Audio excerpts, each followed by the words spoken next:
The autumn of 1879 painted the Dakota Territory in breathtaking hues of amber and gold, but inside the dilapidated Miller homestead, darkness prevailed.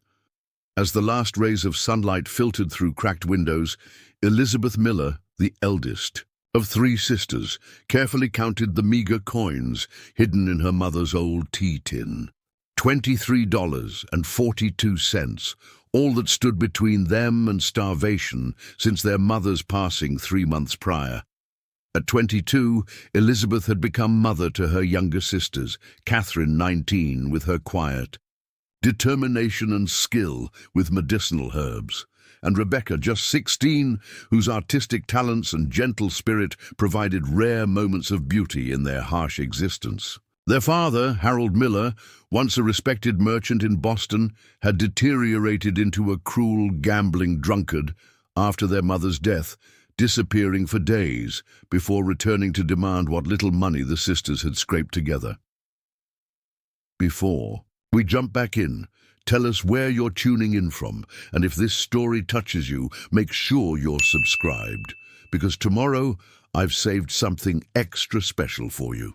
The sisters never spoke of how they had come to this remote corner of the Dakota Territory, how their father had fled Boston after embezzling from his business partners, how their mother had withered away from both illness and heartbreak in this unforgiving land, how they had once been daughters of privilege, educated and refined, before disgrace had exiled them to this brutal frontier life. "Lizzie," Rebecca called from the window, "Father's coming, and he's not alone."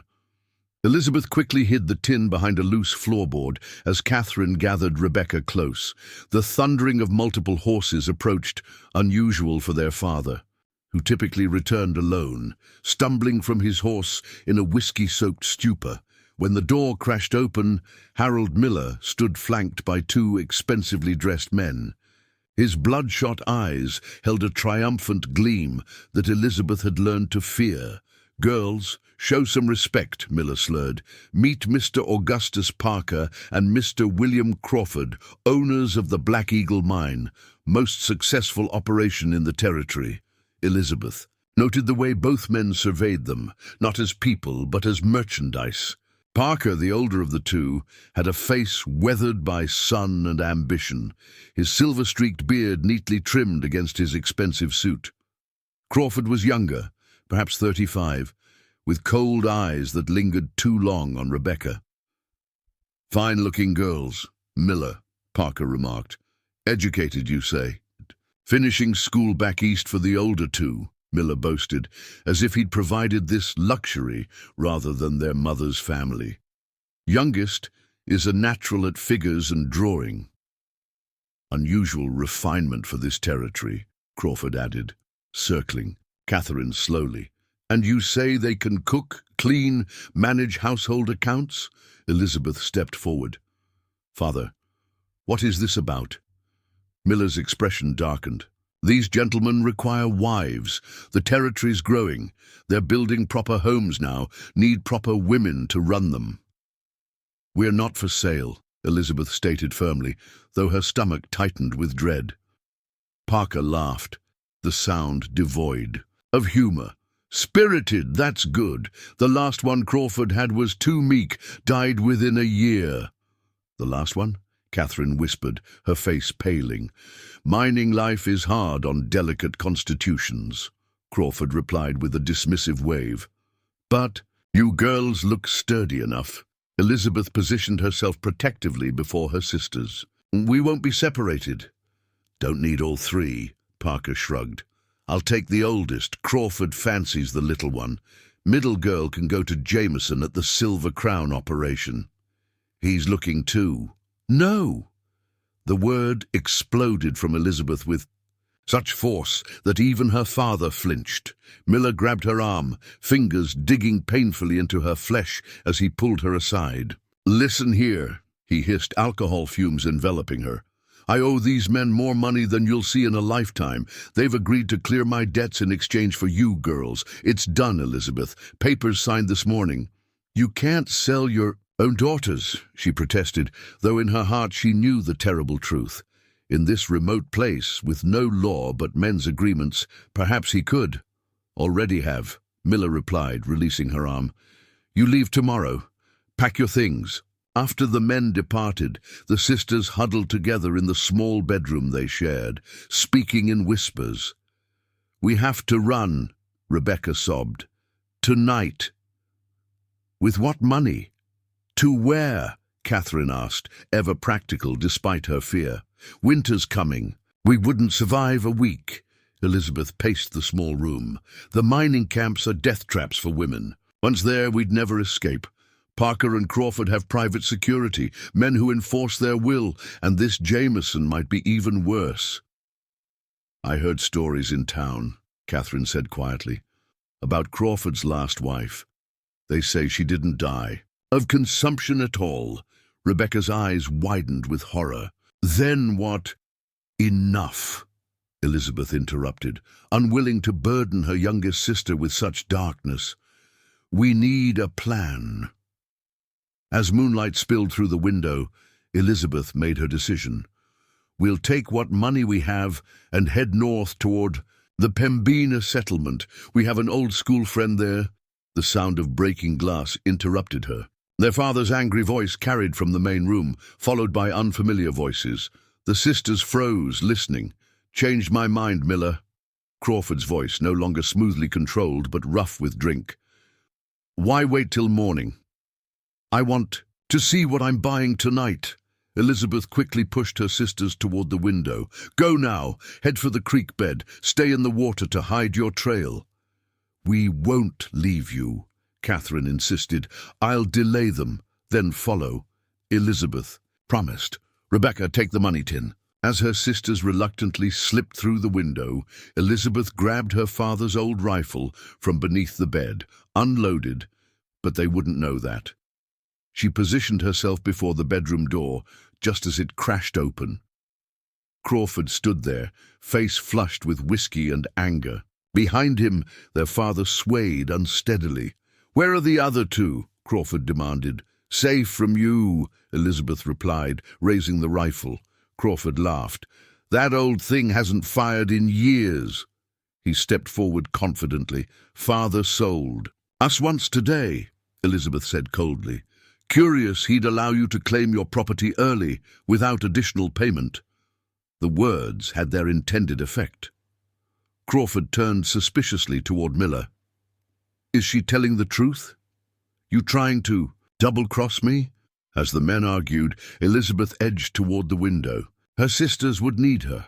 Whatever happened next, they would face it together, but they would never submit to being sold like cattle to these cruel men who saw women as disposable possessions in their empire-building ambitions. She slipped through the window into the cold night air, heart pounding. The vast Dakota sky stretched overhead, stars offering meager light as she ran toward the creek where her sisters waited. Behind her, angry shouts erupted from the house. Elizabeth knew the territory's harsh realities. 3 women alone faced nearly impossible odds of survival.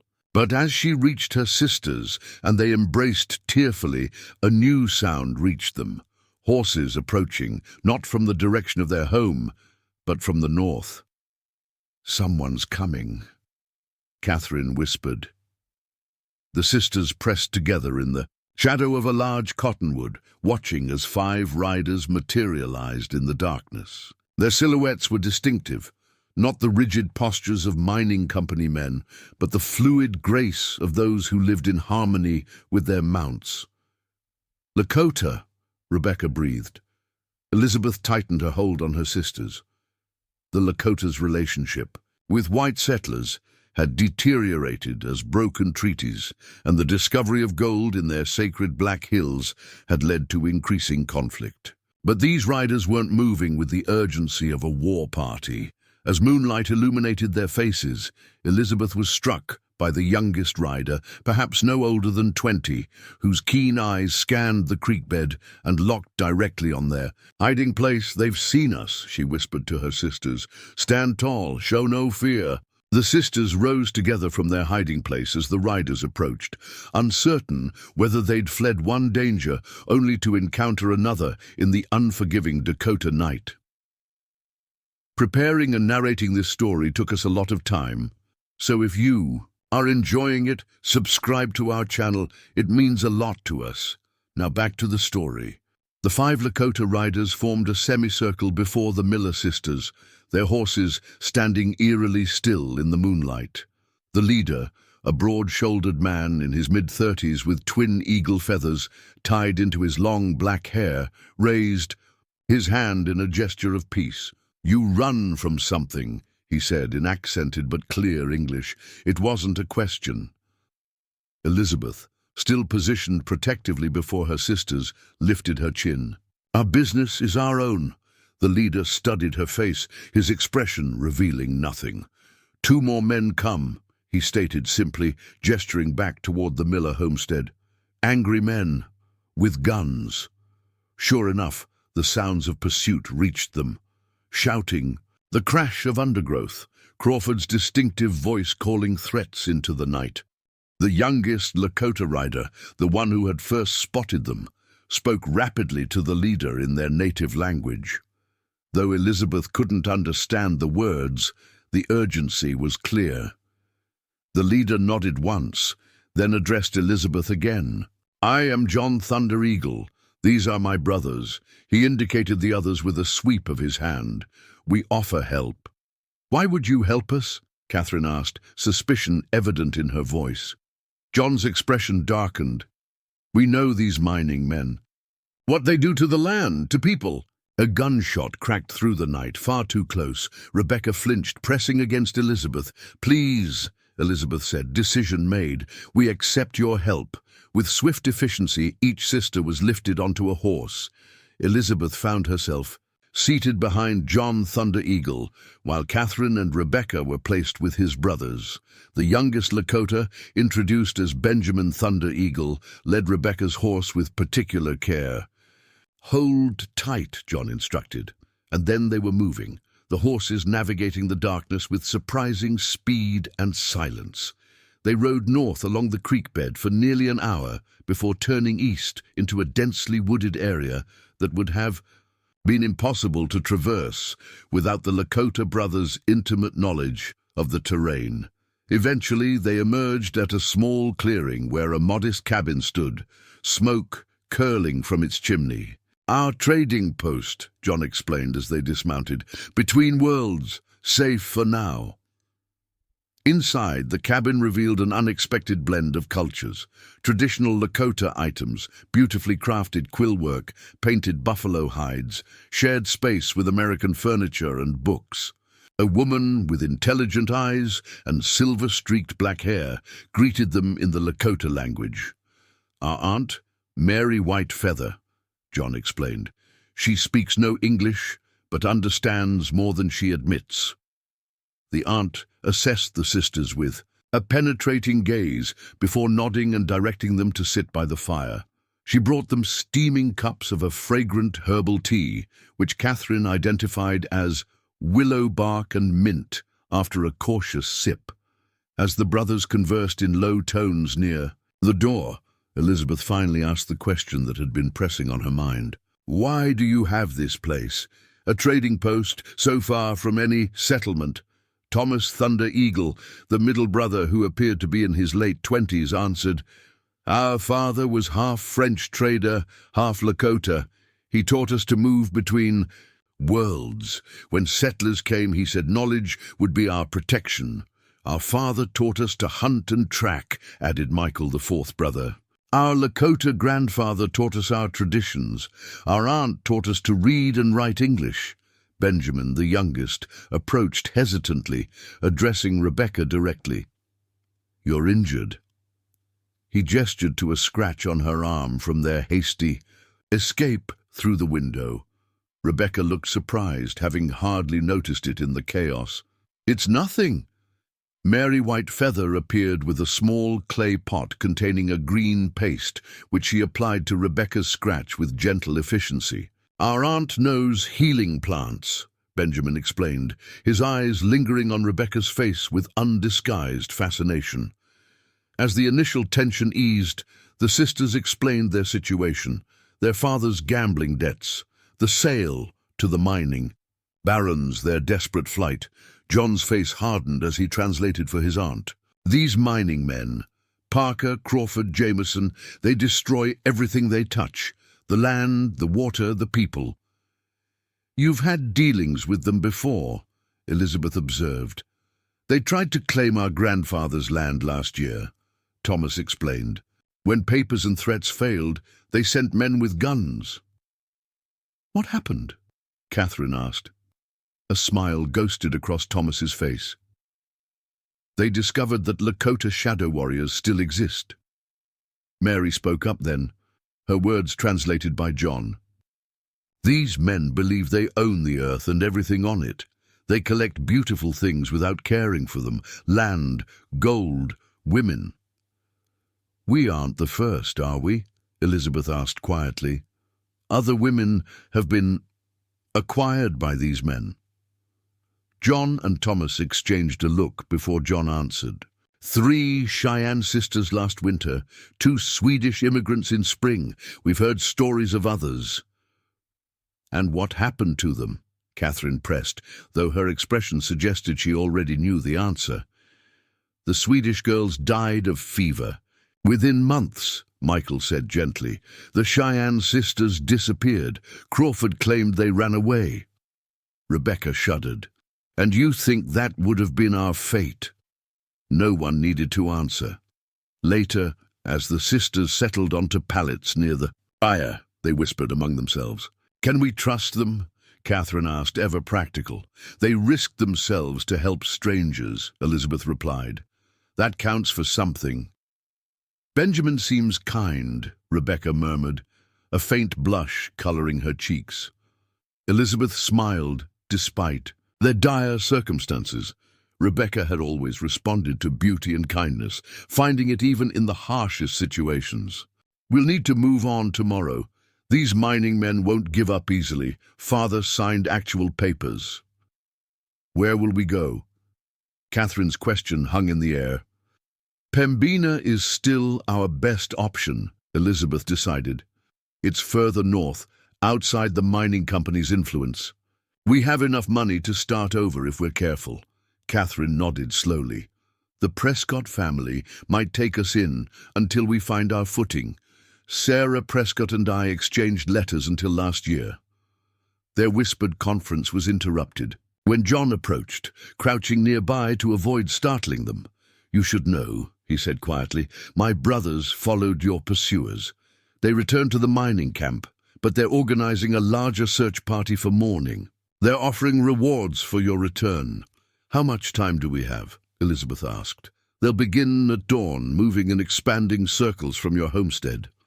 John's expression was grave.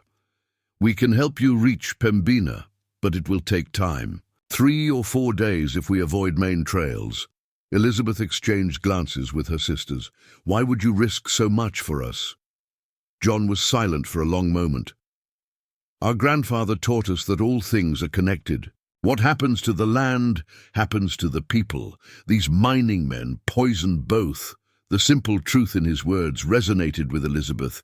During their 3 years in Dakota Territory, she had watched the pristine landscapes transformed by mining. Operations, forests cleared, streams diverted and muddied, wildlife driven away. The same operations that brutalized the land seemed to breed brutality in the men who ran them. We'll leave at first light, she decided. John nodded approvingly. My brothers and I will guide you. Mary will remain here. This place must appear normal if searchers come. After he departed, Rebecca whispered, the youngest brother, Benjamin, he draws, like me. He showed me sketches of eagles in flight, Catherine smiled. I noticed Thomas watching you, Lizzie, not like Crawford did. Different. Elizabeth brushed aside her sister's observation, though she had indeed noticed Thomas Thunder Eagle's thoughtful gaze. We focus on reaching safety. Nothing else matters now.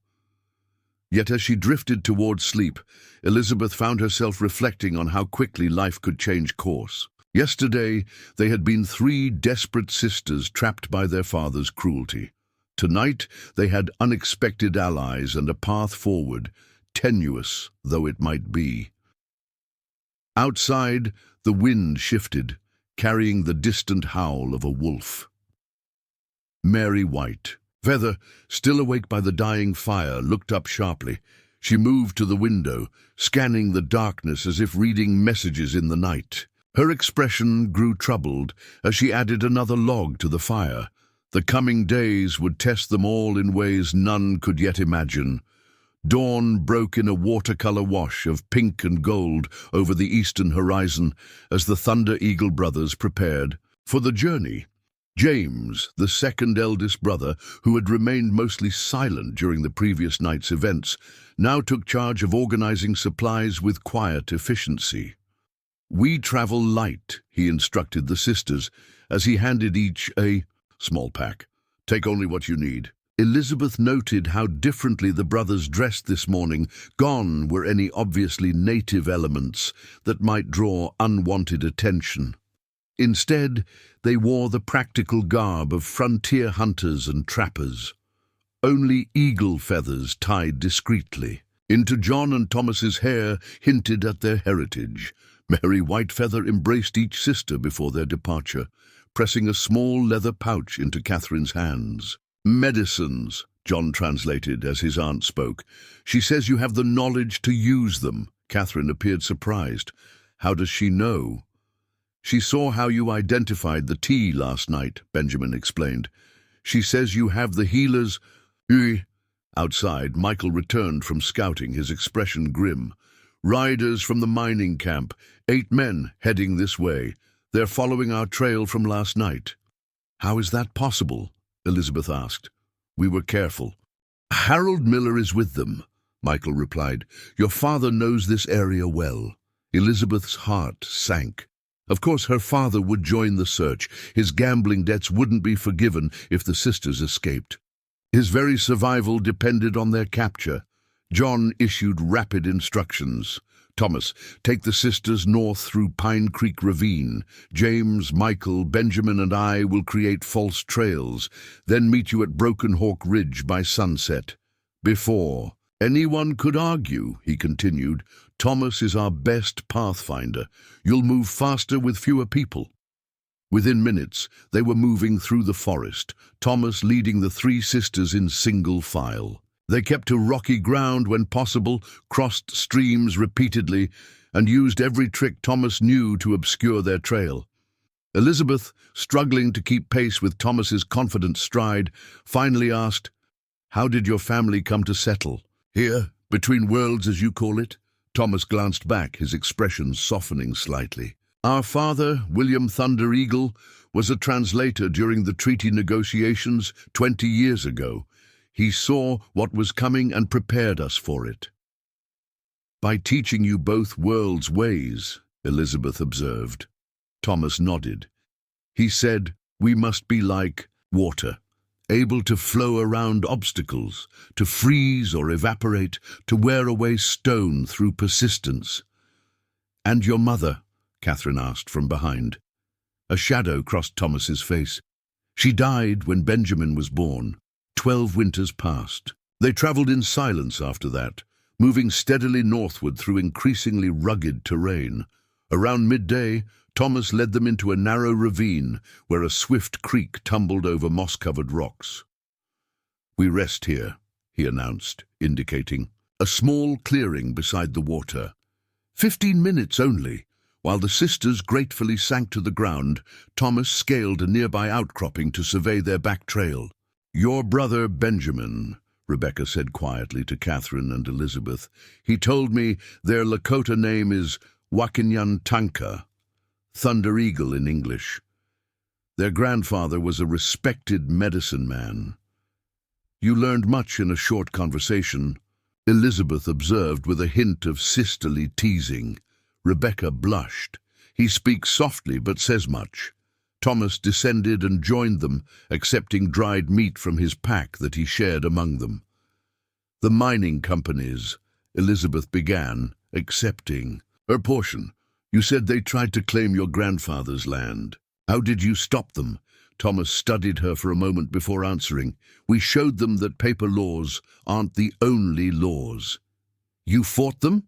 Catherine asked, concern evident in her voice. Not with bullets, Thomas replied. With knowledge. The mining operations depend on supply routes, water access, laborers willing to work. All these can be disrupted. Elizabeth understood immediately. You've been sabotaging them. A ghost of a smile touched Thomas's lips. We prefer to think of it as restoring balance. Further conversation halted when Thomas suddenly tensed, head tilted as he listened intently. Without a word, he motioned for them to gather their things and follow him deeper into the ravine. The sisters moved swiftly, following Thomas's silent directions as he led them through a narrow fissure in the rock wall. The passage opened into a small cave, hidden completely from the main ravine. "Stay here," he whispered. "No sound." Thomas disappeared back through the passage, moving with such fluid grace that he seemed to melt into the stone itself. Huddled together in the damp darkness, the sisters listened. After several breathless minutes, they heard what Thomas had detected. Voices echoing against the ravine walls, the clink of metal, horses' hooves on stone. "Spread out," a harsh voice commanded. "Crawford, they can't be far. Miller swears they headed this way." "The hell would they come up here for?" another voice grumbled. "Nothing but wilderness for 50 miles. "Found something!" a third voice called. "Fresh tracks by the water!" Elizabeth's heart hammered so loudly she feared it might betray their position. Catherine gripped her hand tightly while Rebecca pressed against her other side, trembling slightly. Sounds of the search party grew more distant, moving upstream as they followed whatever trail they'd discovered. Just when the sisters thought it safe to breathe again, footsteps approached their hiding place. Thomas slipped back through the passage. "They found one of the false trails my brothers laid. It leads away from our route." "How did you know this?" "Place existed?" Catherine asked as they emerged from the cave. "Our grandfather showed us every hiding place in these hills," Thomas replied. "During the last war with the U.S. Army, these caves sheltered our people. They resumed their journey, now moving with even greater caution." Thomas set a grueling pace, clearly intent on reaching their rendezvous point before nightfall. By late afternoon, exhaustion weighed heavily on the sisters. Rebecca, the youngest and smallest, struggled visibly. Without comment, Thomas lifted her onto his back and continued walking as if he carried nothing at all. "I can walk," Rebecca protested weakly. "Save your strength," Thomas replied. "The hardest part comes next." The hardest part proved to be a steep ascent up what appeared to be an unclimbable ridge. Thomas showed them handholds and footholds, invisible to untrained eyes, helping each sister navigate the treacherous climb. At the summit, Broken Hawk Ridge offered a commanding view of the surrounding territory. The mining operations were visible. To the southwest, ugly gouges in the earth, denuded hillsides, streams running cloudy with tailings. "There," Elizabeth pointed, "Parker's men are returning to the camp." Thomas studied the distant riders through narrowed eyes. "They've abandoned the search for today. They'll resume tomorrow with more men." "How can you possibly know that?" Catherine asked. "Because that's what I would do," Thomas replied simply. "They'll bring trackers from other mining camps, offer larger rewards." The first stars were appearing in the eastern sky when John and his brothers materialized from the forest below, climbing swiftly to join them on the ridge. "We led them on a fine chase," Michael announced with evident satisfaction. "Parker's men went 10 miles west. Crawford's headed east. And father?"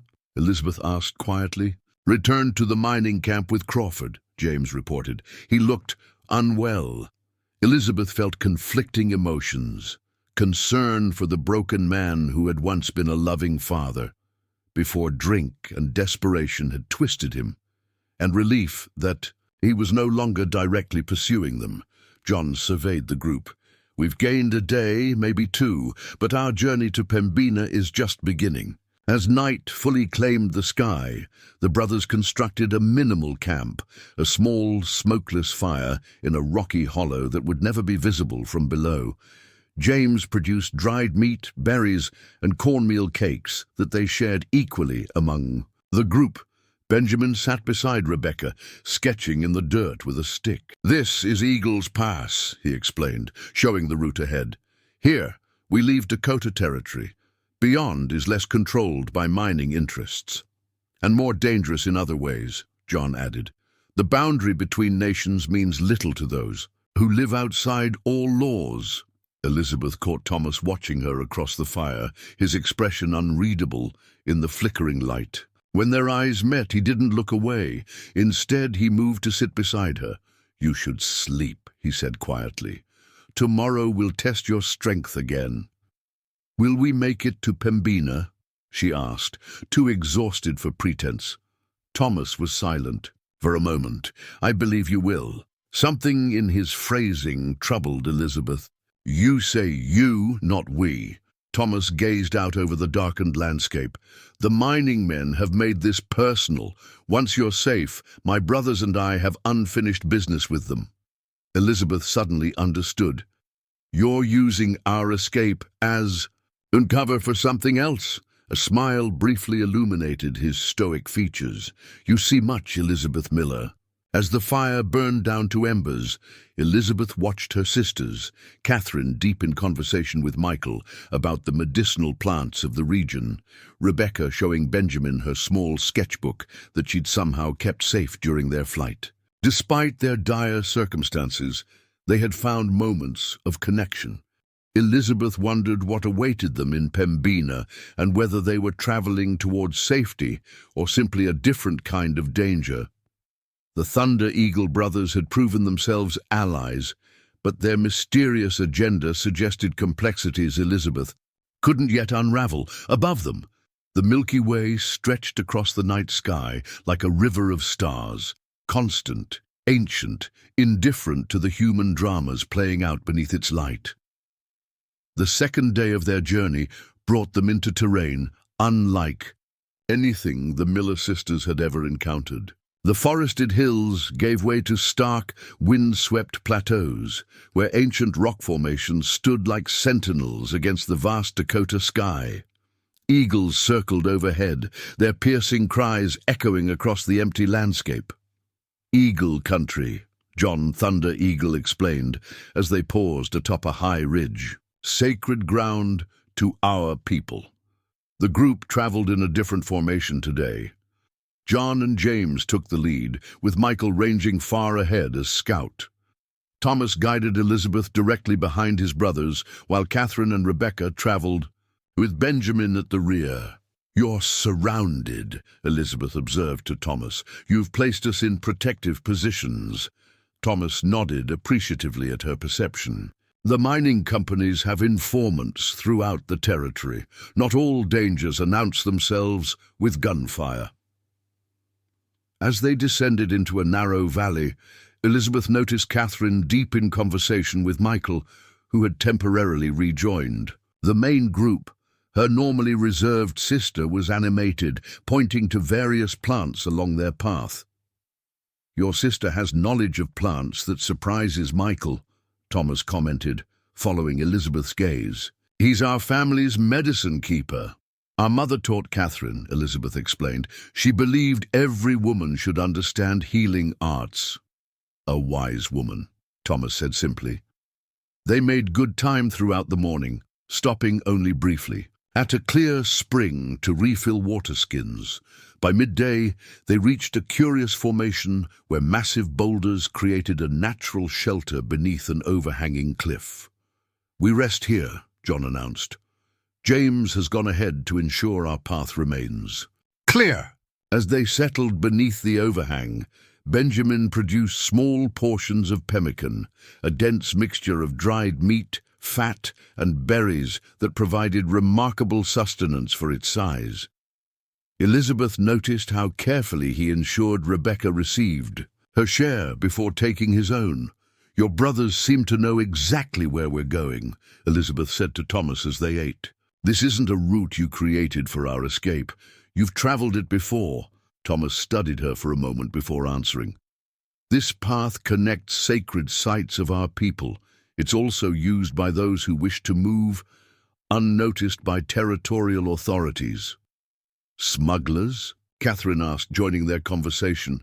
"Some call them that," John interjected. "Others might say they're people moving goods without paying unjust taxes to a government that claims land it never rightfully acquired." Elizabeth considered. "This and these traders have helped your family." "We help each other," Thomas clarified. "Information, safe passage, occasional sanctuary." Their rest was interrupted when James returned, his normally composed expression troubled. "Riders ahead, not mining men, boundary runners." John frowned. "How many?" "6, heavily armed, camped at Thunder Basin, directly in our path." The brothers exchanged glances that communicated volumes without words. "Who are boundary runners?" Rebecca asked quietly. Benjamin's youthful face hardened. "Men who hunt people for bounties, escaped prisoners, army deserters, runaway wives, anyone with a price." "Would they know about us?" Elizabeth asked, her stomach tightening with fresh anxiety. "If Crawford and Parker have spread word of a reward, they might," John answered grimly. "They have contacts throughout the territory." "Can we go around them?" Catherine suggested. James shook his head. "Not without adding 2 days to our journey. The only other passage north requires crossing open country where we'd be visible for miles." John considered their options. "We must face them directly. Better to confront the danger than flee into worse terrain." "Face them?" Elizabeth repeated, incredulously. "There are 6 armed men waiting to capture or kill us." "Not waiting," Thomas corrected. "They don't know we're coming. That gives us the advantage." John outlined a plan so audacious that Elizabeth initially thought he must be joking. The sisters would approach the boundary runners' camp openly, escorted by Thomas and Benjamin, presenting themselves as a legitimate travel party. Meanwhile, John, James, and Michael would position themselves strategically around the camp. "These men respect 2 things, strength and profit," John explained. "We'll offer them both." "What if they recognize us from descriptions?" Catherine asked. "They won't," Thomas assured her. "Boundary runners avoid mining company business. Too many complications. They prefer straightforward bounties." "And if they decide we're worth taking anyway?" Elizabeth pressed. John's expression was coldly confident. "Then they will discover why the Lakota were the most feared warriors of the plains." They approached Thunder Basin as dusk gathered, the massive depression in the earth still luminous. With the day's fading light, the boundary runners' camp was visible from the rim, 6 horses picketed near a large fire where men lounged, passing bottles and playing cards. Thomas and Benjamin had transformed their appearance yet again. Now they wore the clothes of prosperous frontier traders with visible firearms and confident bearings. The sisters had been instructed to follow their lead precisely. "Remember," Thomas murmured as they descended toward the camp, "you are my wife Elizabeth. Catherine and Rebecca are Benjamin's sister and betrothed. We are traveling to Catherine's wedding in Pembina." Elizabeth nodded, struggling to calm her racing heart. The boundary runners noticed their approach immediately, hands moving to weapons before recognizing the deliberate, unthreatening pace of their visitors. "Hail the camp," Thomas called when they were within earshot. "We seek to share your fire for the night." The largest of the boundary runners, a bearded man with a scar bisecting his left cheek, stood to greet them. "State your business, travelers." "Nathan." "Reed." Thomas introduced himself with a slight Eastern accent, entirely unlike his normal speech. "My wife Clara. My brother Samuel with his sister and betrothed. We journey to Pembina for the lady's wedding." The scarred man studied them suspiciously. "Dangerous country for women, hence our armed escort," Thomas replied easily. "We've goods to trade for the privilege of your fire." This offer visibly interested the boundary runners. Trail supplies, especially liquor, tobacco, and ammunition, were valuable commodities in this remote region. The leader gestured them forward. "Let's see your trade, then." Thomas produced a small pouch, revealing tobacco of a quality rarely seen on the frontier. A sample of our goods. The negotiation that followed demonstrated Thomas's remarkable ability to adopt another persona entirely. He haggled with good-natured determination, eventually securing their right to camp nearby in exchange for tobacco and 2 small bottles of whiskey. Elizabeth maintained her silence, as instructed, but observed the boundary runners carefully. These were dangerous men. Their eyes constantly assessed value and vulnerability. Their conversation deliberately revealed nothing of their business or destinations. Most concerning was the youngest member of their party, who watched Rebecca with undisguised interest. The groups maintained separate fires, though close enough for conversation. Thomas played his role masterfully, sharing just enough information to seem forthcoming while revealing nothing important. Benjamin remained protectively near Rebecca, clearly aware of the young boundary runner's interest. "Wedding in Pembina, you say?" the scarred leader asked during a lull. "Strange timing with winter approaching." "My brother-in-law is impatient," Thomas replied with a conspiratorial smile, and the lady's father was equally eager to see the match formalized. Elizabeth tensed at the mention of fathers, but the boundary runner merely laughed. "Ain't that always the way? Fathers happy to hand off their daughters." As darkness fully claimed the basin, the boundary runners grew increasingly intoxicated on their newly acquired whiskey. Their conversation became coarser, their gestures more expansive. The young one's attention to Rebecca grew bolder. "Pretty little thing," he called across the space between camps. "Too good for a half-breed trader." Benjamin's expression remained neutral, though Elizabeth saw his hand tighten on his knife. Thomas intervened smoothly. "My brother's betrothed is tired from our journey. We'll retire now." The young boundary runner stood unsteadily. "Maybe she'd prefer company with real men tonight." The tension crackled like lightning in the air. Elizabeth saw Thomas's hand move subtly toward his pistol. Before the situation could escalate, an owl's call sounded from the darkness. 3 hoots in rapid succession. The boundary runner's leader instantly grew alert. "Someone's out there!" Another owl called from the opposite direction. The scarred man cursed, drawing his pistol. "We're surrounded." "Not by us," Thomas said calmly. His fabricated accent dropped entirely. "Though I suggest you reconsider your companion's interest in my brother's woman." The young boundary runner's face contorted with rage. "You lying—" His words died as an arrow thudded into the ground at his feet, quivering with deadly promise. "Next one finds your heart," came John's voice from the darkness. The boundary runners froze, suddenly understanding their precarious position. "We mean no trouble," Thomas continued, his voice now carrying the unmistakable authority of a man accustomed to command. "We'll be gone by dawn. But understand this, these women are under our protection. Any man who threatens them tonight will not see tomorrow's sun." The scarred leader, calculating odds even through his whiskey haze, slowly lowered his weapon. "No quarrel with you, stranger." My man spoke out of turn. Elizabeth listened to this exchange with growing amazement. The Thunder Eagle brothers had transformed a potentially deadly confrontation into a grudging truce through perfect coordination and absolute confidence.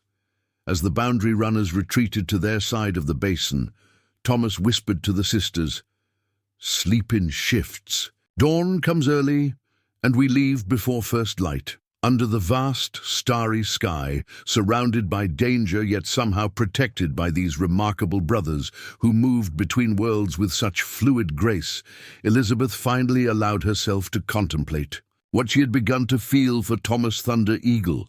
Admiration blossoming into something deeper and entirely unexpected.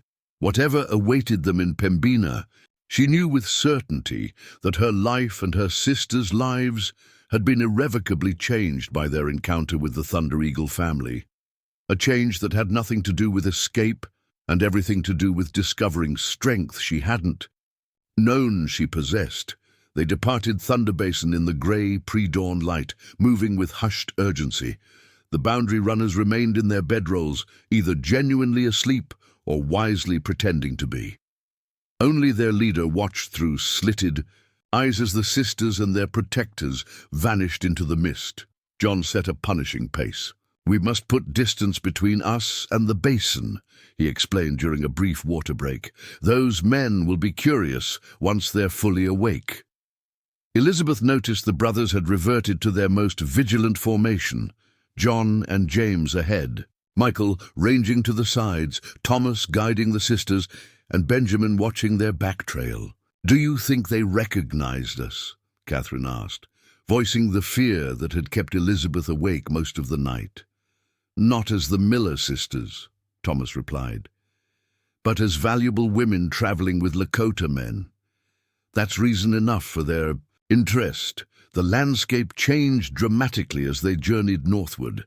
The stark plateaus gave way to rolling hills covered in tall grass that rippled like water in the strengthening wind. By mid-morning, they reached the banks of a wide, fast-flowing river. "The North Fork," John announced, "boundary between territories." Elizabeth studied the churning water with apprehension. "How do we cross?"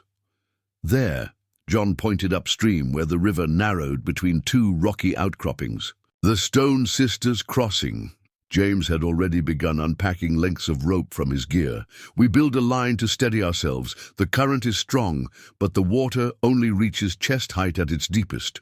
While the brothers prepared for the crossing, Rebecca approached Elizabeth with unusual solemnity. "Lizzie," she said quietly, "I need to tell you something about Benjamin." Elizabeth felt a flutter of concern. Her younger sister had always been impressionable, and she'd noticed the growing attachment between Rebecca and the youngest Thunder Eagle brother. "What is it, Becca?" "He told me about the mining companies, what they've really done to the Lakota people."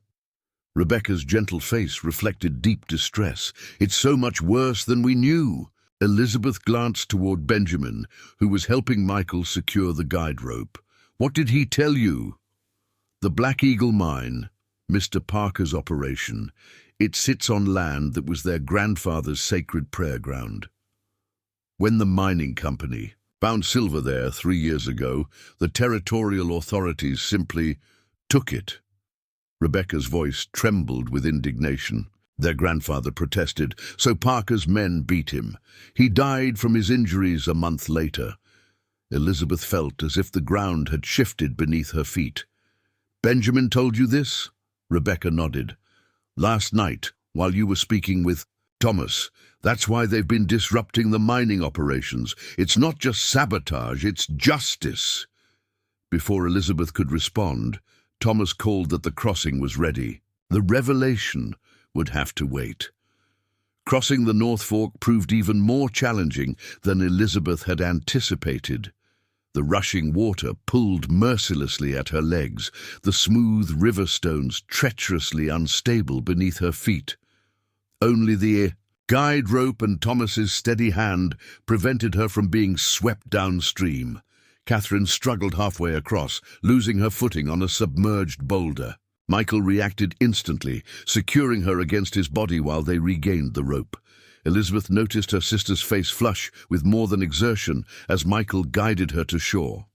Rebecca, the smallest and lightest, faced the greatest difficulty. After watching her struggle against the current, Benjamin simply lifted her onto his back and carried her the remaining distance, his powerful frame barely affected by the rushing water. Once safely across, they paused to dry their clothes as best they could. The late October sun provided little warmth, and Elizabeth worried about the risk of illness from their sodden garments. Thomas addressed this concern without being asked. "There's a trapper's cabin 2 hours north. We can rest there and dry properly." As they resumed their journey, Elizabeth found herself walking beside John while Thomas scouted ahead. "Rebecca told me about your grandfather," she said quietly.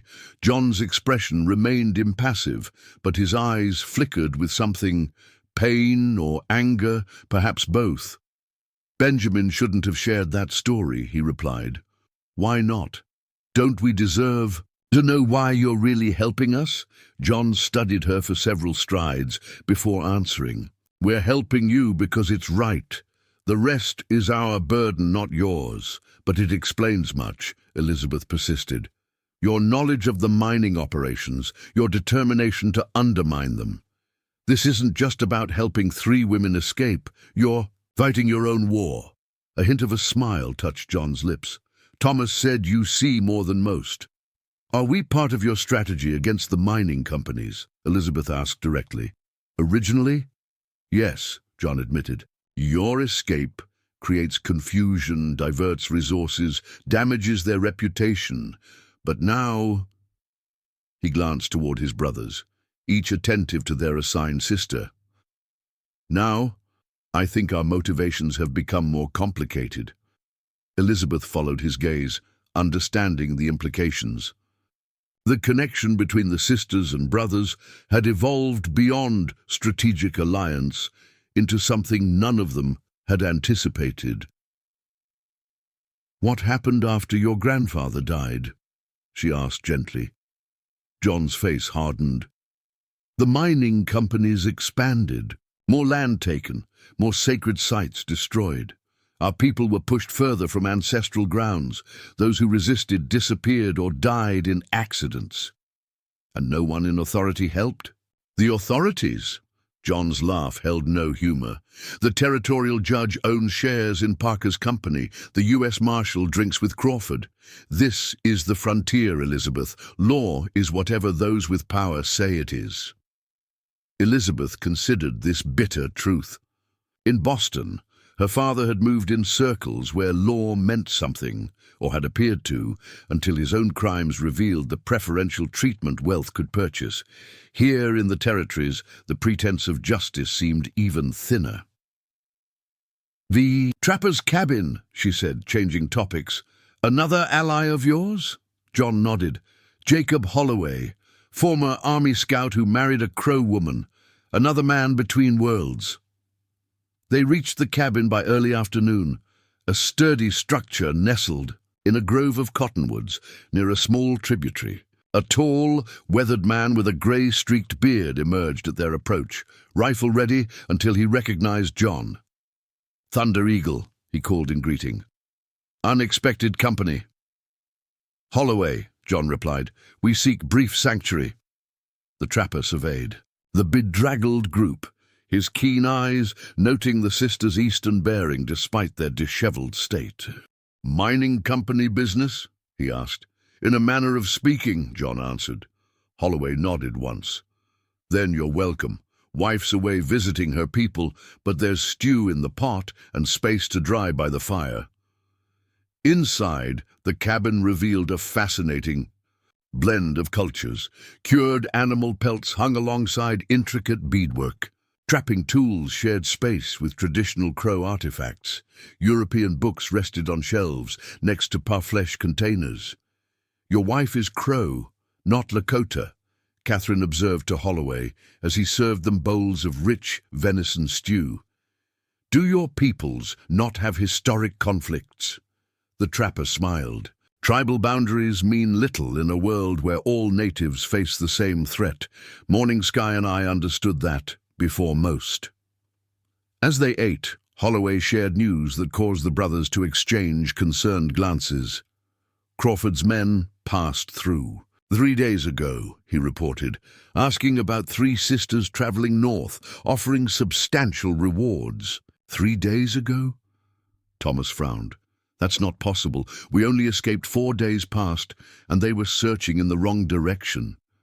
"Unless they anticipated your route," Holloway suggested, "or someone informed them." Elizabeth felt a chill. That had nothing to do with her damp clothes. How would they know we'd head for Pembina? "Perhaps they don't," James spoke up from his position by the window. Perhaps they're simply blocking all northern routes, Holloway nodded thoughtfully. They've certainly been thorough, checking every settlement, posting men at river crossings, unusually determined even for Crawford. What aren't you telling us, Mr. Holloway? Elizabeth asked, sensing the trapper's hesitation. Holloway studied her appraisingly before responding. Crawford's been telling people these sisters stole something valuable, something irreplaceable. That's absurd, Catherine protested. We took nothing but our mother's jewelry and our own clothing. There's more, Holloway continued reluctantly. He claims one of you killed a man during your escape. The sisters stared at him in shock. That's an outright lie, Elizabeth said firmly. We harmed no one. Someone did, Holloway replied. Crawford's foreman was found dead the morning after your departure, shot in the back. The implications hung heavily in the room. Crawford wasn't just pursuing runaway property, he was hunting alleged murderers. In frontier justice, such accusations rarely required evidence, particularly when directed at women in the company of native men. As the sisters absorbed this disturbing news, Benjamin returned from checking their back trail, his expression grim. Riders coming from the south, he announced. Moving fast, 6 men heavily armed. The boundary runners, Thomas concluded. They must have recognized the sisters after all.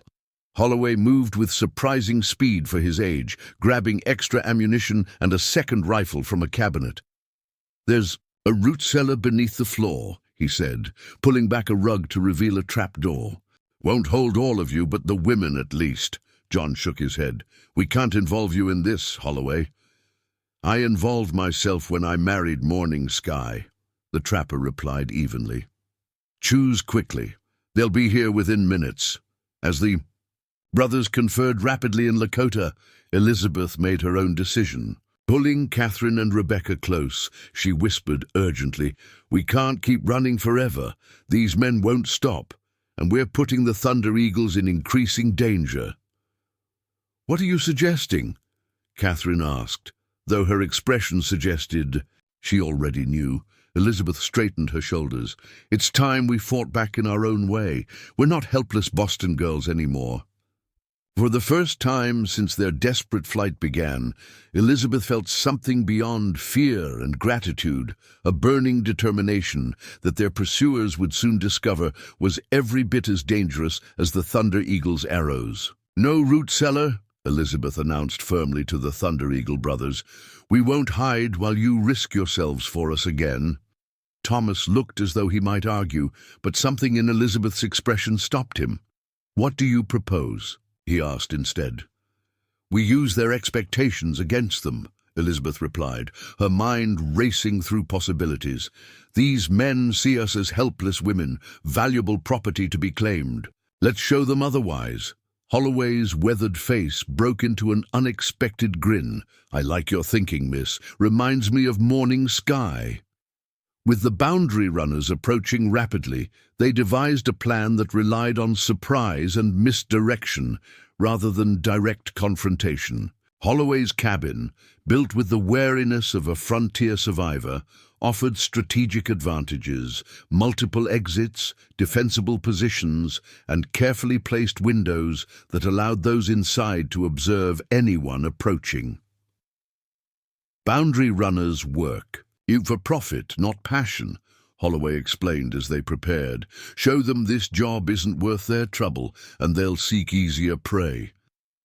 Catherine, who had remained quiet during the planning, suddenly spoke up. I have something that might help. From her medicine pouch, she extracted a small packet of dried leaves. Stinging nettle and devil's club.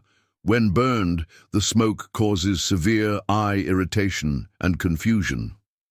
Michael looked at her with newfound respect. How do you propose we use it?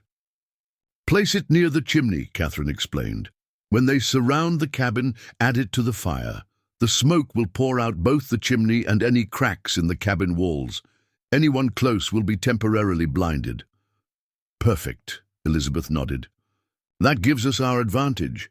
They worked swiftly, Positioning themselves throughout the cabin, the sisters refused to be sequestered in the back room as initially suggested. Instead, Elizabeth stationed herself near the front window with one of Holloway's spare pistols. Catherine prepared her makeshift smoke weapon by the fireplace, while Rebecca, to everyone's surprise, volunteered to act as visible bait. "They're expecting to find frightened women," she explained with uncharacteristic steel in her voice. "Let them see one, then learn their mistake." Benjamin, clearly uneasy with this plan, nevertheless helped position Rebecca near the front door, where she would be visible through the window, apparently alone and vulnerable. Within minutes they heard horses approaching. Holloway peered carefully. Through a crack in the shutters, 6 men, just as Benjamin reported, the scarred leader from Thunder Basin and his crew. Rebecca took her position, arranging herself to appear frightened and alone. The rest concealed themselves throughout the cabin, John and James at the rear exit, Thomas and Benjamin covering the side windows, Michael with Catherine near the fireplace, and Elizabeth crouched beneath the front window, pistol ready. The boundary runners approached with the casual confidence of men accustomed to easy victories. Their leader dismounted first, signaling 2 others to circle around back, while the remaining 3 approached the front door. "Trapper!" the scarred man called. "We've business with your visitors." When no response came, he gestured to his companions. "Check the windows." One man approached the front window, where Rebecca huddled visibly, his face lit with predatory satisfaction. "Got one of the sisters here, boss?" "Looks like the youngest." The leader grinned. "Excellent. Flush her out." As the boundary runner raised his pistol to break the window, Rebecca suddenly looked directly at him, with an expression that was anything but frightened. The man hesitated, momentarily confused by her transformation. "Now!" Elizabeth shouted.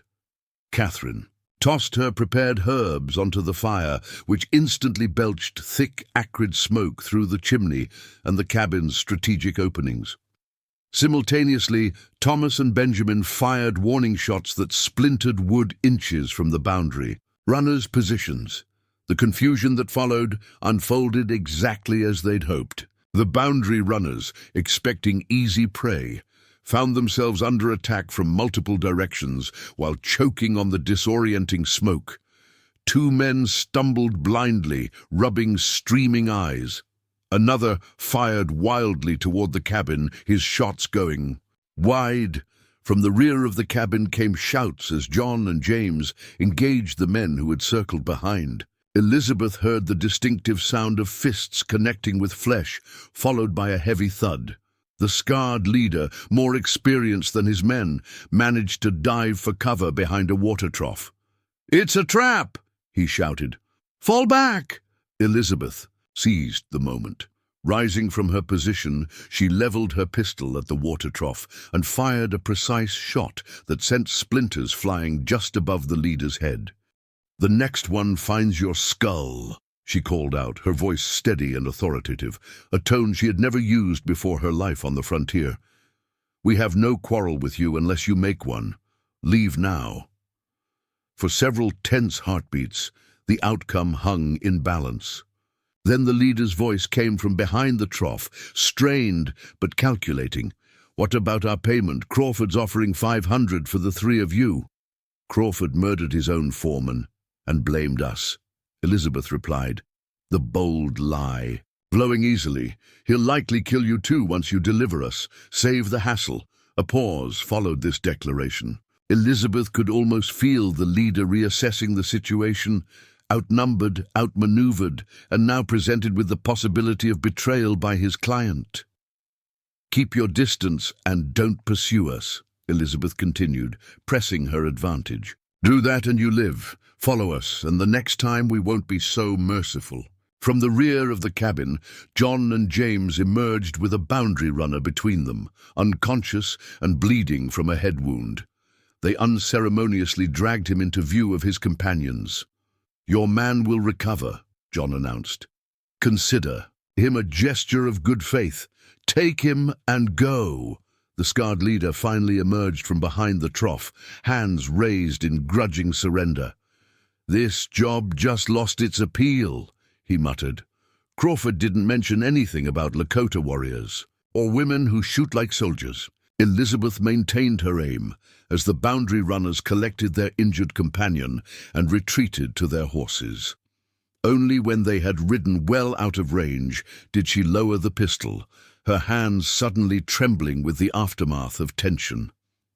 "You did well," Thomas said quietly beside her. "Most men would have faltered under that pressure." "I surprised myself," Elizabeth admitted, studying the weapon in her hand with a mixture of pride and disbelief. Inside the cabin, Catherine was already tending to James, who had sustained a knife cut during the brief struggle at the rear door. Rebecca stood by the window, watching the boundary runners disappear into the distance, her face reflecting a newfound confidence. Holloway surveyed the minimal damage to his cabin with a philosophical shrug. "Been meaning to replace that shutter anyway." "They won't return," John stated with certainty as he cleaned his knife. "They know a bad bargain when they see one." Elizabeth considered their victory. "We've solved one problem, but Crawford's accusation of murder changes everything. We can't simply disappear into Pembina now. We'll be hunted throughout the territories. We must clear your names," Thomas agreed, "which means we need evidence of who really killed Crawford's foreman. The only way to get that is to go back." Elizabeth realized the enormity of the idea settling over her. "Back?" Catherine looked alarmed. "To the mining camp?" "Not directly," Thomas clarified, "but close enough to investigate. We have allies, miners who resent Crawford's methods, townspeople who fear him but might speak if protected." "It's too dangerous," Benjamin protested, looking at Rebecca. "More dangerous than being hunted as murderers for the rest of our lives," Elizabeth countered. "If we reach Pembina with this accusation hanging over us, we'll never be safe, never be free." A lengthy discussion followed, with arguments for continuing northward versus turning back to confront the false accusation. Throughout, Elizabeth noticed a subtle shift in the dynamic between the sisters and brothers. They were no longer simply protectors and protected. They had become partners in a shared struggle. By dusk, a new plan had taken shape. They would continue to Pembina as planned, but along a route that would bring them within range of Silverton, the settlement nearest Crawford's mining operation. There, Thomas and Elizabeth would seek evidence to disprove the murder accusation, while the others prepared a safe haven in Pembina. "We leave at first light," John decided. "The boundary runners have given us a brief reprieve, but Crawford's men will not be far behind." As the others prepared for the journey, Elizabeth found herself alone with Thomas on Holloway's small porch, watching the sunset paint the western sky in crimson and gold. "You're not who I thought you were when we first met," Thomas observed. "Nor are you?" Elizabeth replied. "I believed you were wild savages, and you thought I was a helpless Eastern lady." Thomas smiled faintly. "We were both wrong. Yet here we are, planning to confront one of the most powerful men in the territory with nothing but determination and hope." "We have more than that," Thomas said quietly. "We have truth, and each other."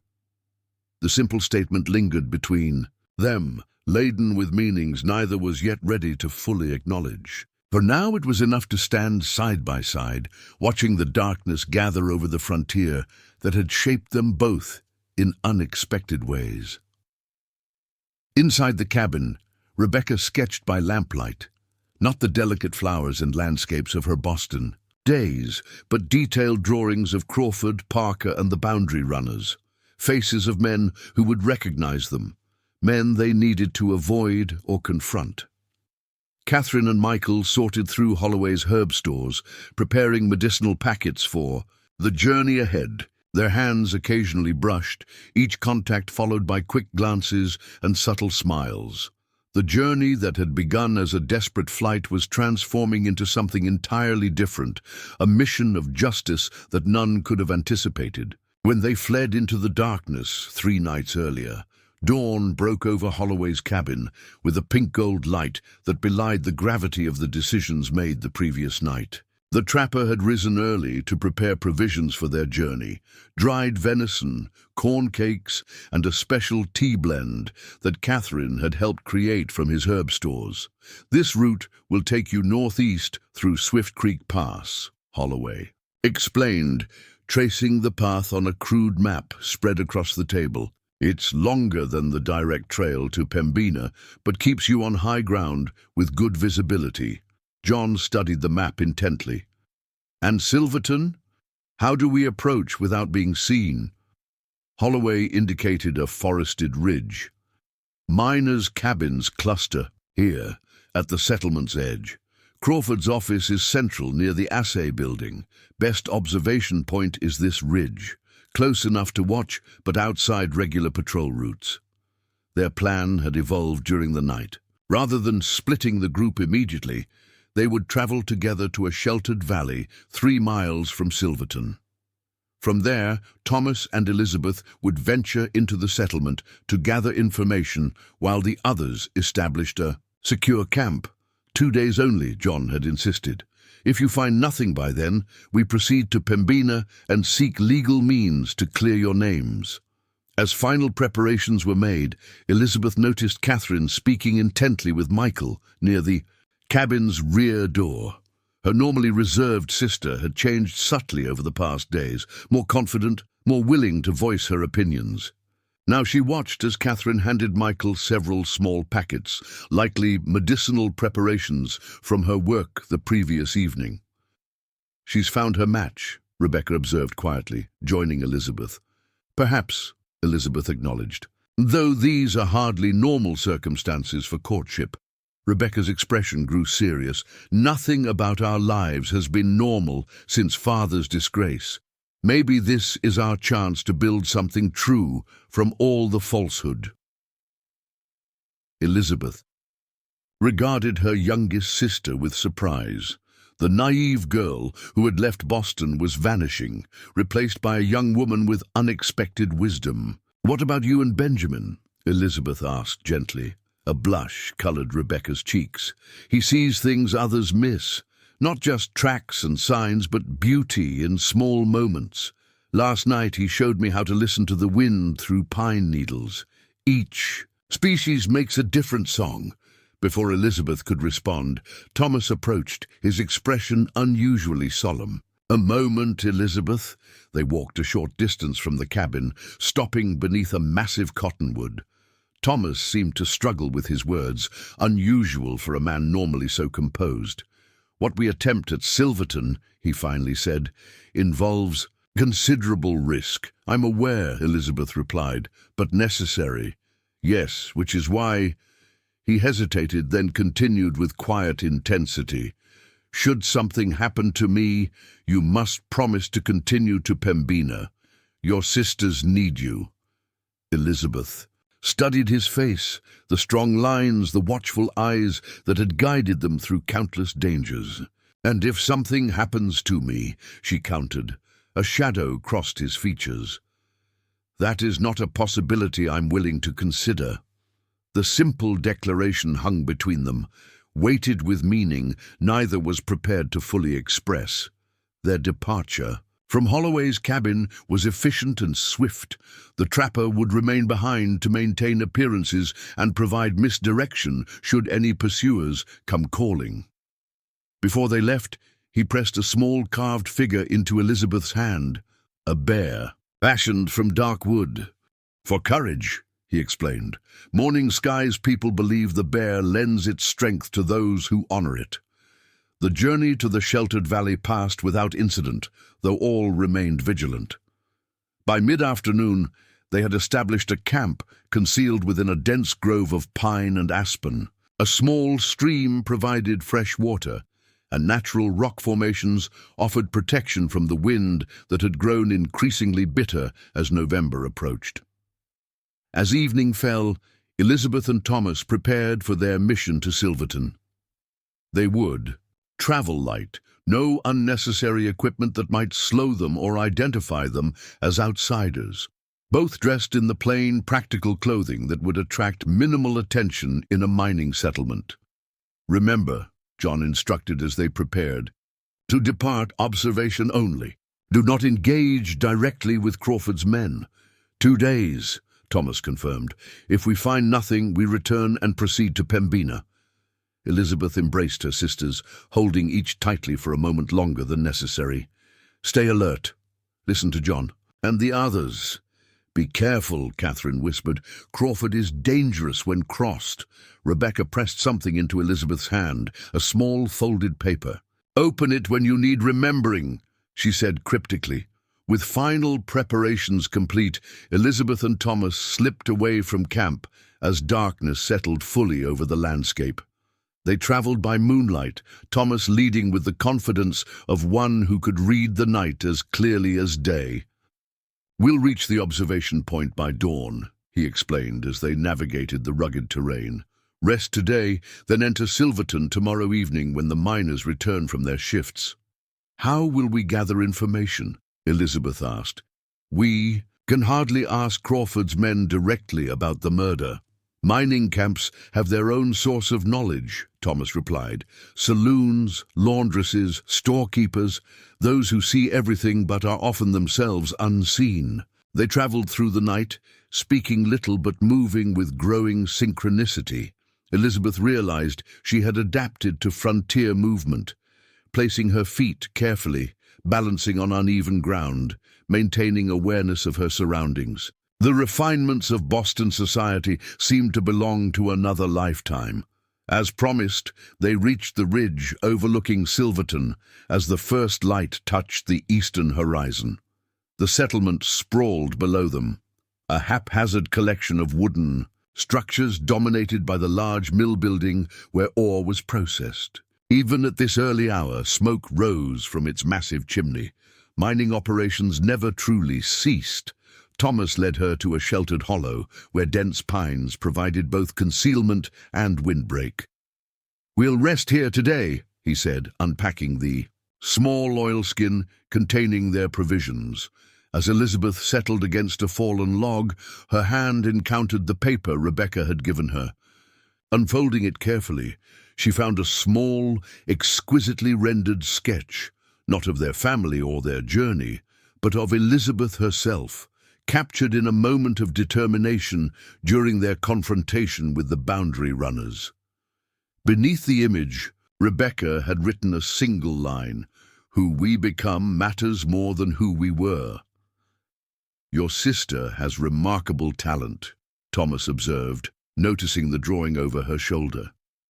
She always has, Elizabeth agreed, carefully refolding the paper. But this is different from her Boston landscapes. There's a strength in the lines now. The frontier changes people, Thomas replied. Some it breaks, others it reveals. They spent the day observing Silverton through Thomas's small spyglass, noting patterns of movement, identifying key buildings, locating Crawford's office. A substantial structure with a porch that wrapped around 2 sides. Men came and went continuously, many carrying document pouches or equipment. By late afternoon, they had formulated their approach. Elizabeth would visit the settlement's small general store, where women were commonplace and gossip flowed freely. Thomas would observe the saloon, where miners often spoke more freely after a few drinks. Crawford's foreman was killed 3 nights ago, Thomas reasoned. The event will still be fresh in people's minds. As dusk gathered, they prepared to enter the settlement separately. Elizabeth had pinned her hair severely beneath a plain bonnet and wore her most practical dress, nothing to suggest education or refinement. If you're threatened, return immediately to this position, Thomas instructed. Don't wait for me. And you? Elizabeth asked. I've moved through settlements like this many times, he assured her. I'll be fine. Before they parted, Thomas surprised her by taking her hand.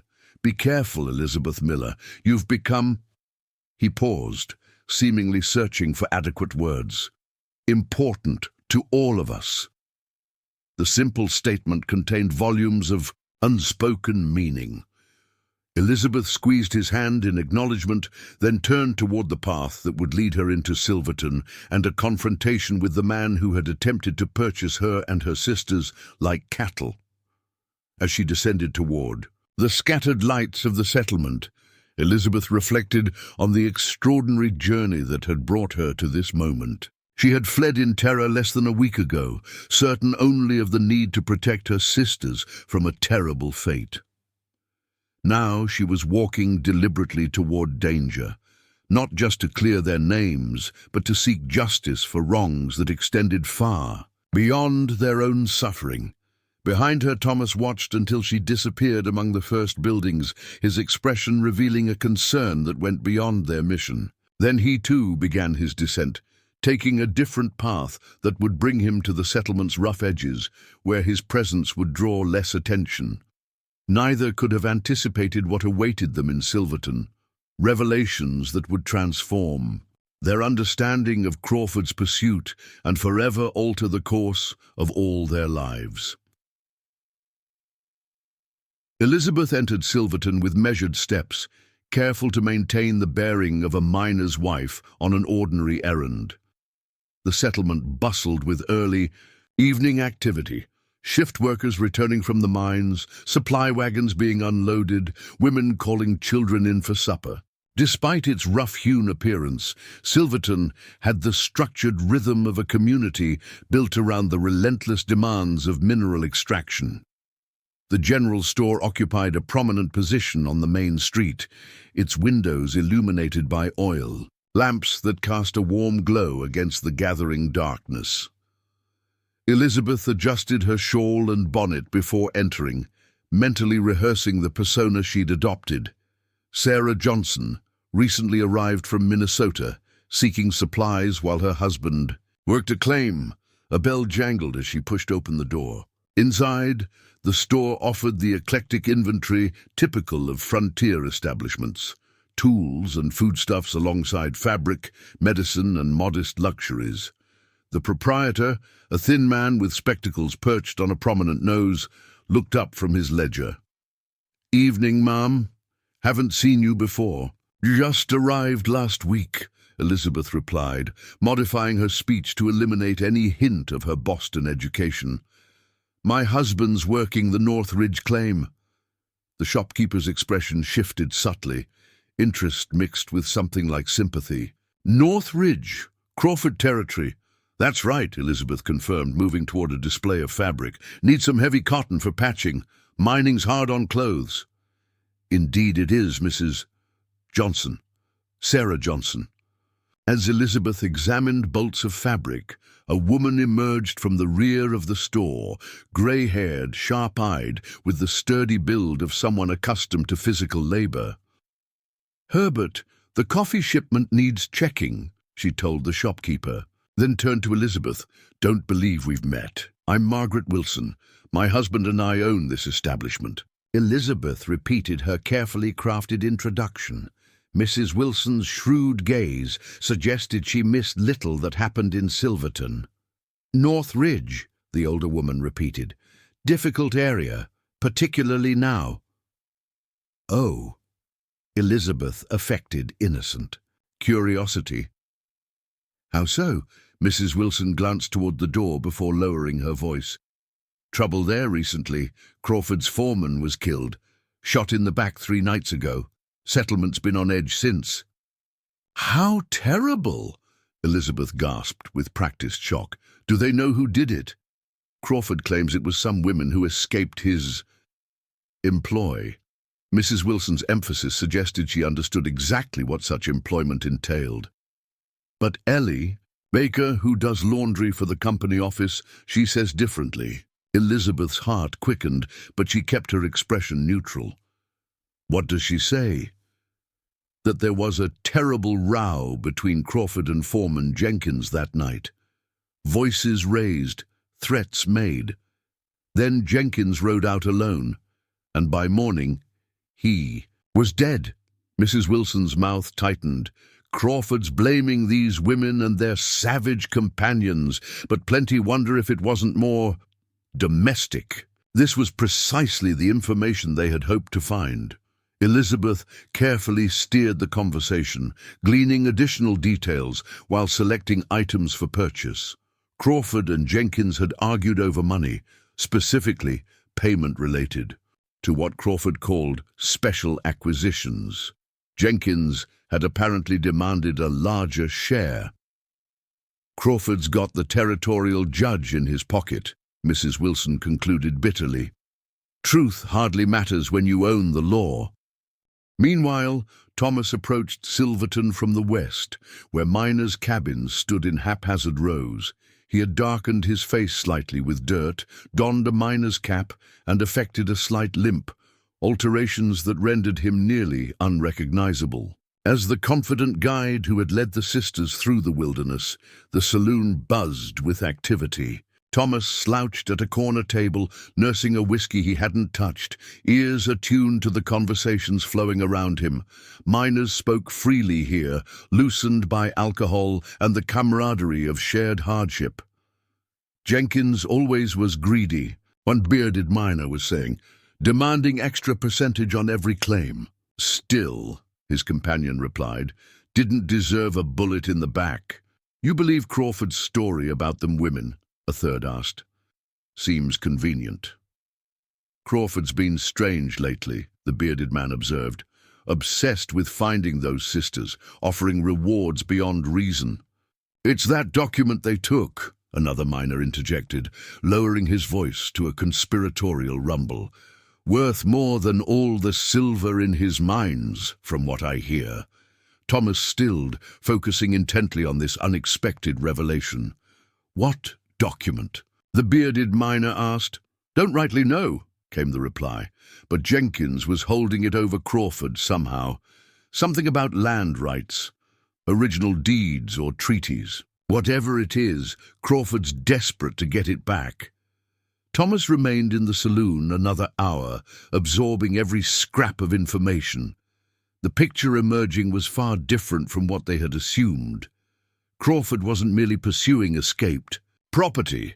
He was hunting something specific he believed the sisters had taken, something valuable enough to murder for. As arranged, Thomas and Elizabeth met at midnight behind the abandoned assayer's office on Silverton's edge. They exchanged discoveries in hushed tones, each revelation adding new complexity to their situation. We never took any document, Elizabeth insisted. We fled with only our mother's jewelry and the clothes on our backs. Yet Crawford believes otherwise, Thomas mused. Enough to fabricate murder charges and pursue you beyond reason. Could Jenkins have hidden this document among our belongings, Elizabeth wondered. Perhaps as insurance against Crawford. Their speculation was interrupted by the approach of heavy footsteps. Thomas pulled Elizabeth into the shadow of a woodpile as two men passed nearby, mining company guards making their rounds. Doubling the patrols tomorrow, one was saying. Crawford says the sisters might be nearby. Waste of time, his companion grumbled. If I was them, I'd be halfway to Canada by now. Crawford's offering $500 each now, says he needs them alive. Once the guards passed, Thomas turned to Elizabeth, his expression grave. We need to return to camp immediately. Crawford's expanding his search. They slipped away from Silverton, traveling with heightened caution through the darkness. Both recognized that what they'd discovered changed everything. This wasn't simply about clearing their names. They had stumbled into something far larger, a conspiracy involving land rights that potentially explained the Thunder Eagle brothers' conflict with the mining operations. As they ascended toward their observation point, Elizabeth realized they now possessed pieces of a puzzle they didn't fully understand, but one that might provide leverage against the man who had threatened everything they valued. The missing document, whatever it contained, could be the key to not just their freedom, but justice for the Thunder Eagle family and perhaps many others harmed by Crawford's operations. All that remained was to discover what the document was, where it might be found, and how to use it to ensure their survival. Dawn painted the eastern sky in delicate strokes of pink and gold as Elizabeth and Thomas returned to camp. Their expressions, a mixture of triumph and concern. The others were already awake, tension evident in their postures. The Thunder Eagle brothers had maintained vigilant watches throughout the night, sensing the heightened danger their investigation had provoked. "Crawford killed his own foreman," Elizabeth announced without preamble as they gathered around the small fire. "And he's blaming us as a distraction from the real motive." She recounted the conversation with Mrs. Wilson while Thomas shared what he'd overheard in the saloon. The group listened in stunned silence, particularly when Thomas revealed the mysterious document that Crawford was so desperately seeking. John's brow furrowed deeply. "A document about land rights? Are you certain?" The miners spoke of original deeds or treaties, Thomas confirmed. "Something Jenkins was using to blackmail Crawford. But we took nothing," Rebecca protested. "Just our mother's jewelry case and—" "The strong box," Catherine interrupted, her normally quiet voice suddenly clear and decisive. All eyes turned to her. "What strong box?" Elizabeth asked, confusion evident in her tone. Catherine's face flushed slightly. "The night we fled, Father was unconscious from drink. When I took the money tin from beneath the floorboard, I found a small metal box I'd never seen before under his bed. I thought it might contain Mother's remaining jewelry, so I took it too." "You've had this all along?" Elizabeth's eyes widened in disbelief. Catherine nodded. "It was locked. In our haste to escape, I simply wrapped it in my spare clothing. When we found nothing valuable in Mother's jewelry case, I assumed the strongbox would be equally worthless." "Where is it now?" John asked urgently. Within minutes, Catherine retrieved the item from her modest pack, an iron box roughly 6 inches square with a sturdy lock.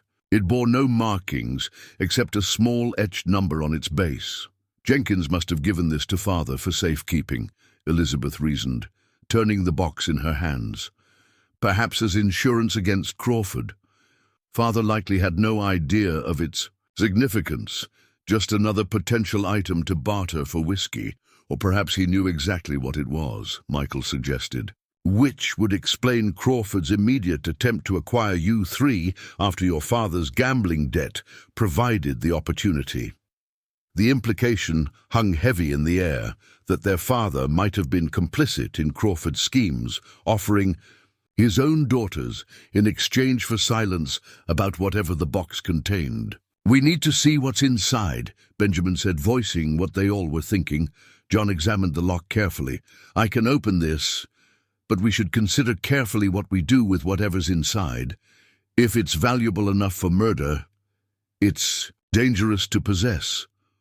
"We've already been accused of one murder," Elizabeth replied with quiet determination. "I'd rather know exactly what we're facing." James fashioned a pick from a metal file in his kit and with methodical patience worked the lock until it yielded with a satisfying click. The group held their collective breath as John lifted the lid. Inside lay several folded documents, yellowed with age but carefully preserved. John spread them reverently on a flat rock, his hands almost trembling. "Grandfather's mark," he whispered, pointing to a distinctive symbol at the bottom of one page. Thomas leaned closer. "These are the original boundary treaties, the true boundaries before the territorial government adjusted them to give mining companies access." "This map shows the original Lakota territories," John explained, indicating lines that encompassed land far more extensive than current reservations, including our grandfather's sacred prayer ground, where the main shaft of Black Eagle Mine now stands. As the group examined the documents, the full significance became clear. These were not mere historical curiosities, but legally binding agreements that had been systematically violated. With these original treaties, the Thunder Eagle family could challenge Crawford's claim to the land, potentially halting his operations entirely and requiring compensation for years of illegal mining. "Crawford built his entire empire on stolen land," Michael said, his voice tight with anger and vindication. And Jenkins discovered these documents, Elizabeth added, the pieces falling into place. He threatened Crawford with exposure.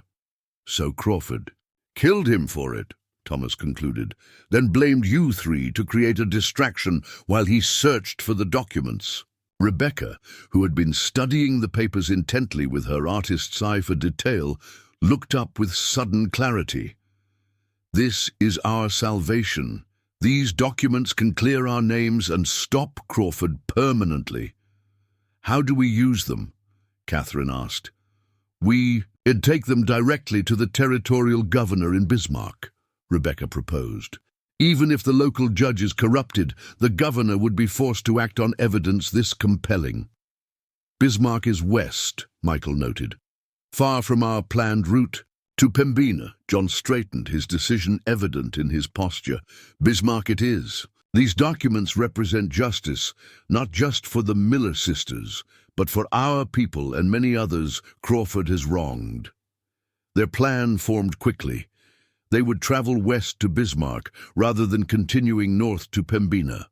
The journey would be dangerous. Crawford's men would be watching all major routes, but the potential reward outweighed the risk. As preparations began for their departure, Thomas pulled Elizabeth aside, leading her to a quiet spot beneath a towering pine. We never imagined, when we first saw you three running from your homestead that night, that our paths would align so completely, he said, his normally stoic expression softened by something Elizabeth had come to recognize as tenderness. From on property to be sold to partners in justice, Elizabeth replied with a hint of wonder. Neither of us is who we were a week ago. Thomas took her hands in his. When this is over, when Crawford is brought to justice and your names are cleared, what do you wish for your life, Elizabeth Miller? The question hung between them, weighted with possibilities neither had dared voice until now. A week ago, I only wished for safety, she answered honestly. Now I find myself wanting something I never considered possible on the frontier. A life of purpose, perhaps even. She hesitated, unused to such directness. Happiness, Thomas suggested. A shared future? Elizabeth met his gaze steadily. Yes, though I never expected to find either running for my life through Dakota territory with a Lakota guide. Thomas smiled, a rare, full expression that transformed his features. Life follows unexpected trails. The wise traveler adapts to the path as it reveals itself. Similar conversations unfolded throughout the camp. Catherine and Michael sat beside the stream, heads bent together as they discussed medicinal practices that blended their different traditions. Rebecca showed Benjamin her latest sketches, plans for a series of illustrations documenting the Thunder Eagles' struggle for their ancestral lands. By midday, they were traveling west toward Bismarck, moving with renewed purpose. John devised a strategy to protect their precious evidence. The documents were carefully divided among them, no single person carrying all the proof, ensuring that even if someone was captured, Crawford could not reclaim everything. Their journey to Bismarck would span 4 days of hard travel across increasingly open country where concealment would be difficult. Yet as they rode beyond the shelter of the valley, Elizabeth felt something she hadn't experienced since before her father's disgrace. Hope, not just for survival, but for justice and a future of her own choosing. 3 weeks later, the Territorial newspaper published a front-page story that sent shockwaves throughout Dakota Territory. Mining magnate arrested Crawford, charged with murder, land fraud. The article detailed sensational revelations, how 3 sisters, wrongfully accused of murder, had presented territorial authorities with documents proving extensive land fraud. Crawford's subsequent arrest had revealed evidence of multiple crimes, including the murder of his own foreman.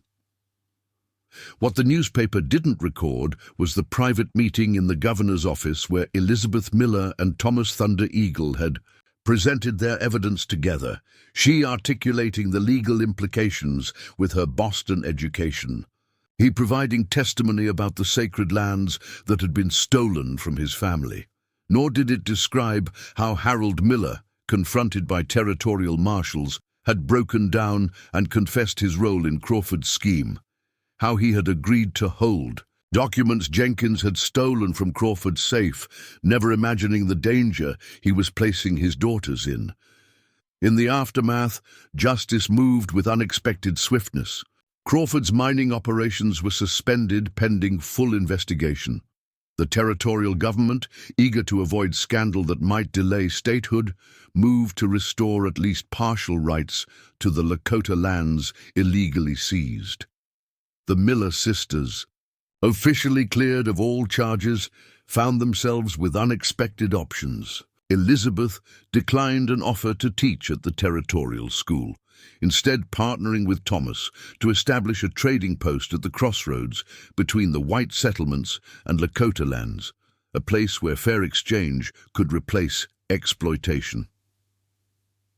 Catherine's knowledge of medicinal plants, combined with Michael's traditional healing practices, led them to open a small apothecary that served both native and settler communities. Their marriage the following spring became a symbol of the bridge their family was building between worlds. Rebecca's artistic talents flourished under Benjamin's encouragement. Her illustrations of Lakota traditions and the changing frontier, published in Eastern newspapers, helped reshape perceptions of native peoples throughout the country. Their partnership, both professional and personal, produced works of lasting significance. Harold Miller, granted a second chance he scarcely deserved, embraced sobriety, and eventually became the unlikeliest advocate for fair treatment of native peoples, a man working to atone for past wrongs through humble service. As the harsh Dakota winter settled over the land, the extended Thunder Eagle Miller family gathered in their newly constructed home, a spacious lodge that incorporated elements of both cultures. Outside, snow blanketed the landscape in pristine white, covering the scars of mining operations, but not erasing them entirely. Healing, like justice, would take time. John Thunder Eagle, the eldest brother who had led them through their darkest days, raised a ceremonial pipe. To our grandfather, whose wisdom guides us still, may the land he loved heal under our care.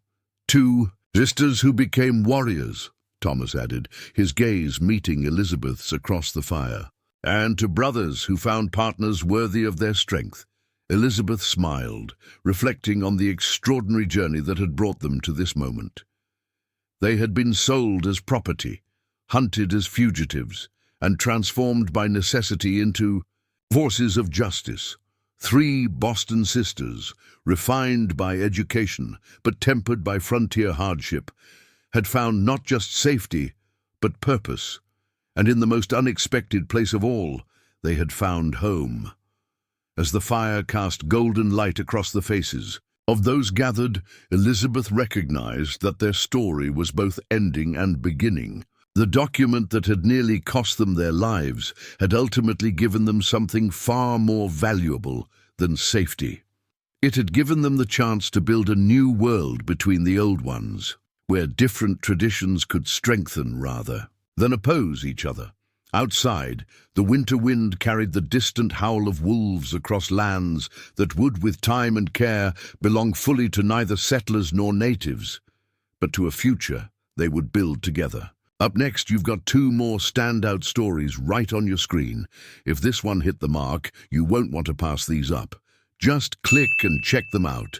And don't forget to like, subscribe, and turn on the notification bell so you don't miss any upload from us.